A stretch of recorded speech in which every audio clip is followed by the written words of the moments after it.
Renters' Rights Bill, there is going to be, we know, a new landlord ombudsman and a new portal that's going to hold information about landlords and properties.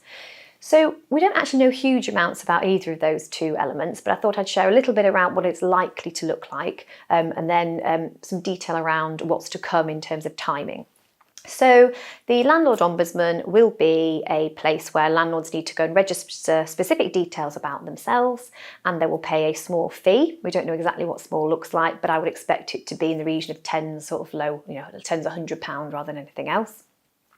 And it means that that gives you basically and the tenants redress to the Ombudsman for complaints. So it's another route rather than going to court or just a landlord not dealing with a complaint if that's the case.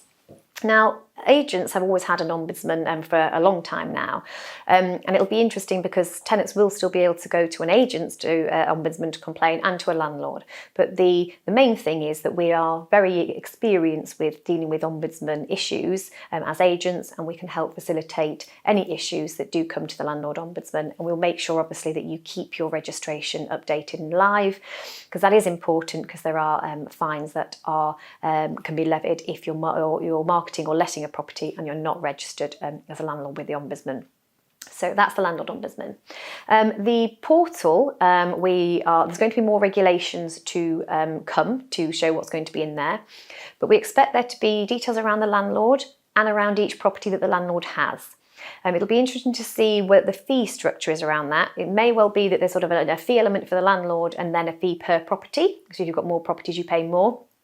But again, we'll make sure as soon as the regulations come out, we update you all so that we can get you all covered and sorted with that.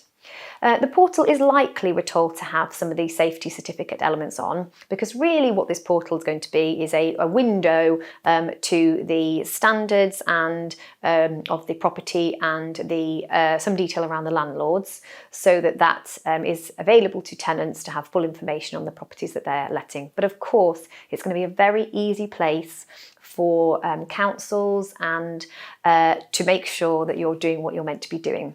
So for good landlords like you and agents look after the landlords well, that's absolutely fine. We'll make sure that everything is on there in a timely fashion, because it will be easy to catch landlords out. For example, if they say the gas safety certificates need to go on there, they'll be able to literally look and see what's overdue with a desktop exercise. So absolutely key that you keep on top of those things, and obviously that your agent does for you, and they can take a lot of that concern and worry away. So we will wait to see exactly what elements go onto the portal. It may well come in phases. So it might be that those safety certificates aren't required to be put on for a certain time frame. We just don't know. But it will come in the regulations, and as always, I will make sure I digest those and share with all of my agents so that we can make sure you're right from the get-go and aren't exposed to any fines.